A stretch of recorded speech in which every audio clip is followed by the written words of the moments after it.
मध्य प्रदेश का चंबल संभाग जो सालों से पूरे भारत में डाकुओं के लिए प्रचलित रहा, आज यहाँ की तस्वीर बदलती नजर आ रही है। चंबल नदी के बिहेड़ों से घिरा मुरैना शहर पूरी दुनिया में बढ़ती प्रदूषित हवा की समस्या के समाधान पर काम कर रहा है। बीते कुछ समय में इस समस्या की जो बड़ी वजह नजर आई है वो है स्टबल बर्निंग।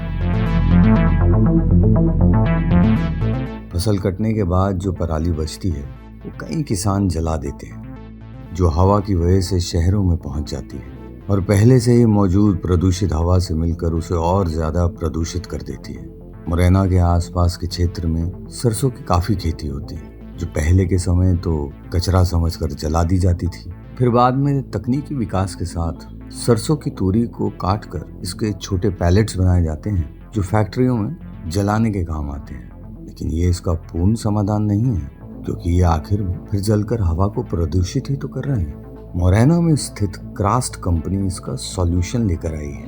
तो छोटे छोटे किसानों से जो तूरी होती है वो हार्वेस्टर से इकट्ठा करते हैं। इकट्ठा करने के बाद उनकी गाड़ी यहाँ पे कांटे पे आके तुलती है। तुलने के बाद वो फिर स्टॉकिस्ट के पास इकट्ठा होती है। या किसानों ने जो पहले आग लगाते हैं, अब बढ़िया किसान बल्लाते हैं, पैसा खड़े जाते हैं। पहले खेतों में आग लगा के खत्म हो जाते हैं, किसानों को पता है। यहाँ पर इन्हीं खेतों की बची पराली से हाई वैल्यू प्रोडक्ट्स बनाए जाते हैं। तो ये हमारा ऑफिस है। हमने अपने जो मटेरियल्स हैं वो अपने ऑफिस के फर्नीचर बनाने में भी लगाए हैं। इसमें भी अभी काम चालू है। फॉल सीलिंग हो गई, बुक शेल्फ्स हो गए, टेबल्स हो गए, ये सारे ट्री फ्री फर्नीचर हमने अपने मटेरियल से ही बनाए हैं। सरसों, गन्ने और गेहूं की तूरी से प्लाईवुड जैसे सख्त मटेरियल बनाए जाते हैं, जो कि आपकी किसी भी फर्नीचर जैसी टेबल में लगने वाली लकड़ी को रिप्लेस कर सकता है। बाज़ार में अगर आप कोई भी पार्टिकल बोर्ड, MDF या प्लाईवुड उठाते हैं तो उसमें एक तरीके का केमिकल होता है जिसको हम फॉर्मेल्डिहाइड बोलते हैं। अब फॉर्मेल्डिहाइड क्या है? ये एक ऐसा केमिकल है जो कैंसर कॉजिंग है, जो सांस की बीमारी देता है और काफ़ी स्किन रिएक्शंस देता है। तो पराली के साथ साथ हमारे बोर्ड इस समस्या का भी समाधान कर रहे हैं, जिसमें हम फॉर्मेल्डिहाइड का बिल्कुल उपयोग नहीं करते हैं। तो ये जो बोर्ड है ये आपको ज़ीरो एमिशन और ज़ीरो फॉर्मेल्डिहाइड के साथ मिलेगा। आमतौर पर बहुत ज़्यादा जो देश है उन लोगों ने फॉर्मेल्डिहाइड बैन कर रखा है, तो हम लोगों को चाहिए एक हेल्दी सब्स्टिट्यूट, एक इको फ्रेंडली सब्स्टिट्यूट। इन बोर्ड का एक और खासियत ये भी है कि ये दिखने में भूसा बोर्ड ज़रूर है, लेकिन इनकी प्रॉपर्टीज़ HDHMR जितनी है, मतलब आपको हाई मॉइस्चर और हाई रेजिस्टेंस मिलेगा। आपके किचन के लिए ये एकदम उपयोगी है।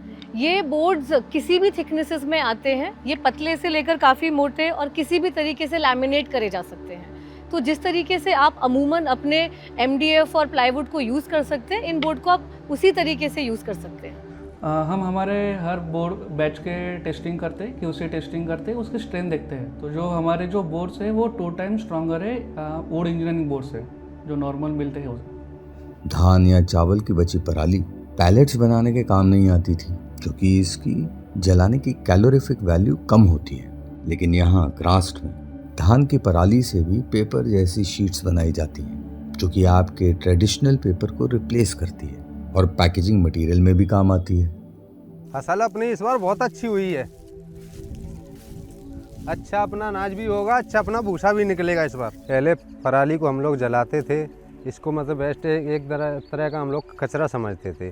लेकिन जब से हमको इसका उपयोग पता चला है तो हम इसको बेच रहे हैं और जलाते नहीं हैं, तो उससे अपना प्रदूषण भी नहीं होता है और आमदनी भी हो रही है और प्रदूषण भी नहीं हो रहा है। लंदन में पढ़ाई करते टाइम मैंने वहाँ के अखबार में देखा कि नई दिल्ली दुनिया की सबसे ज़्यादा प्रदूषित शहर बन चुका है, और उसका एक मेन कारण था आसपास के राज्यों में पराली का जलना। दूसरी तरफ डिफॉरेस्टेशन, पेड़ काट के प्रोडक्ट्स बनाना भी एक बहुत बड़ी समस्या है। तो वहीं से एक आइडिया आया कि क्यों ना पराली से ऐसे प्रोडक्ट्स बनाए जा सकें जिससे हमारे पेड़ भी बचाए जा सके और साथ ही साथ किसानों को नई आमदनी भी मिल सके। तो वहीं से क्रास्ट की शुरुआत हुई और हमने मुरैना ज़िले में अपना पहला प्लांट लगाया।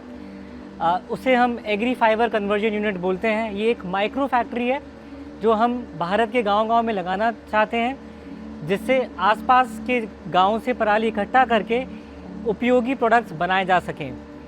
इससे रोज़गार भी बढ़ेगा और रूरल एम्पावरमेंट भी आएगा।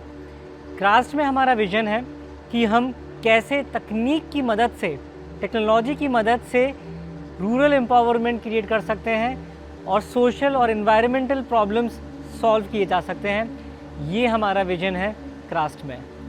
इस तरह की इनोवेशन से सिर्फ प्रदूषण ही कम नहीं हो रहा है, बल्कि फर्नीचर और पेपर में यूज होने वाले हाई वैल्यू प्रोडक्ट्स जंगल से कटने वाली लकड़ी को भी कम करेंगे और जंगल भी बचेंगे। ये ईभा है। ईभा का मतलब संस्कृत में होप होता है और ईभा हमारी मैस्कॉट है। ये भी पराली से बनी है। जो ग्वालियर के पेपर मैशे आर्टिजन्स हैं उन्होंने ये हमारे पराली पेपर से ईभा को बनाया है। और ईभा एडवोकेसी करती है, वो बोलती है कि अपना घर बनाने के लिए मेरा घर मत काटो। तो ये संदेश ईभा देती है। ये जंगल की होप है। सही तकनीक और सोच से हम अपने ग्रामीण भारत की तस्वीर बदल सकते हैं और मुरैना इसकी एक शुरुआत है।